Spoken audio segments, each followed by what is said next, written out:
Hello दोस्तों, तो कैसे हैं आप लोग। मैं फैज़ान अली स्वागत करता हूं आपका मेरे यूट्यूब चैनल 0.100 एक्सपर्ट अकाउंटिंग में। और आज के वीडियो में हम आपको बताएंगे कि इनडायरेक्ट इनकम ग्रुप के बारे में, कि इनडायरेक्ट इनकम ग्रुप का क्या यूज़ होता है टैली में, और टैली प्राइम में हम इसके लेज़र को कैसे बनाते हैं। तो चलिए शुरुआत करते हैं। Indirect income group.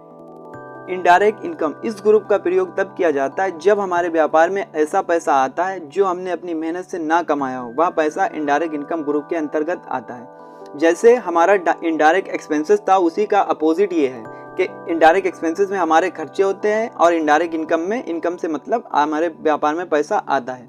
तो इनडायरेक्ट इनकम जब भी हमारे व्यापार में ऐसा पैसा आता है जो हमने अपनी मेहनत से ना कमाया हो। जैसे हमने अपनी कंपनी को रेंट पे दे रखा था, कंपनी का कोई फ्लैट रेंट पे दे रखा था, उसका मुझे रेंट मिल रहा है।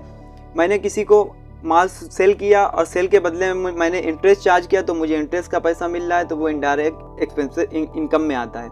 कमीशन का पैसा, मैंने किसी पार्टी से कहा कि मुझे आपका माल इतना सेल कराएंगे और मुझे इतना कमीशन चाहिए, तो मुझे जो कमीशन का पैसा मिला वो इनडायरेक्ट इनकम ग्रुप के अंतर्गत आता है। यानी जब भी हमारे व्यापार में ऐसा पैसा आता है जो हमने अपनी मेहनत से बिना मेहनत करे ही मिल गया हो, जैसे इंटरेस्ट, कमीशन, रेंट, तो इस तरीके का जो पैसा आता है वो इनडायरेक्ट इनकम ग्रुप के अंतर्गत आता है। तो आप लोग समझ रहे होंगे कि इनडायरेक्ट इनकम ग्रुप का क्या यूज़ होता है। जब भी हमारे व्यापार में ऐसा पैसा आता है, ऐसी इनकम होती है जो हमें मिल जाती है एक तरीके से, उस पर हमें इतनी मेहनत नहीं करना होती, यानी इंटरेस्ट, कमीशन, रेंट, ये फॉर एग्जांपल मैंने आपको दिए हैं। इसी तरीके से आप समझिए कि इनडायरेक्ट इनकम जब भी हमारे व्यापार में पैसा आता है जो इनडायरेक्टली आता है, इनडायरेक्ट इनकम ग्रुप के अंतर्गत आता है। तो चलते हैं हम टैली की स्क्रीन पर, उसके लेज़र को कैसे बनाते हैं देखते हैं। ये हम आ चुके हैं टैली की स्क्रीन पर, और इसमें हमें सबसे पहले दिख रहा है ये हमारा करंट पीरियड है, 1 अप्रैल से 31 मार्च तक। ये हमारी करंट डेट है, और ये लेज़र है, और ये हमारे वाउचर्स हैं।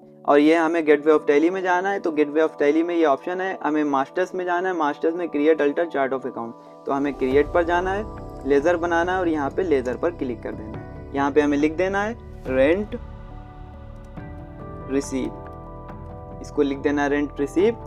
तो इसको लिख लेना है इनडायरेक्ट इनकम में, ये हमारी जो इनकम है। इस तरीके से हमने अंडर ग्रुप ले लिया। डिस्काउंट में अभी नॉट एप्लीकेबल, और यहाँ पे इसमें भी नॉट एप्लीकेबल लेना है, इंक्लूड इन एक्सेसिबल वैल्यू में भी, और जीएसटी को अभी नॉट एप्लीकेबल ही रखना है। और इसको सेव करने के लिए इंटर या इसकी शॉर्टकट की कंट्रोल ए का प्रयोग कर सकते हैं। तो इसी तरीके से आपको लेज़र बनाना है, इंटरेस्ट रिसीव, इनडायरेक्ट इनकम। इसी तरीके से हम बना लेते हैं रेंट रिसीव। रेंट का ऑलरेडी लेज़र बना है, तो हम बना लेते हैं कमीशन रिसीव।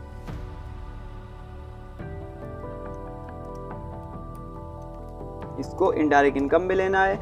यहाँ पे टाइप ऑफ लेजर में नॉट एप्लीकेबल, यहाँ पे भी अभी नॉट एप्लीकेबल लेना है, जीएसटी को भी नॉट एप्लीकेबल लेना है। और इसको इंटर या इसकी शॉर्टकट की कंट्रोल ए से आप सेव कर सकते हैं। इसे देखने के लिए बैक स्पेस प्रेस करना है, और हमें अल्टर पर आना है, लेज़र पे आना है, और ये हमारा कमीशन रिसीव और रेंट रिसीव का लेज़र बन गया है। तो इस तरीके से हमें लेज़र को बनाना है।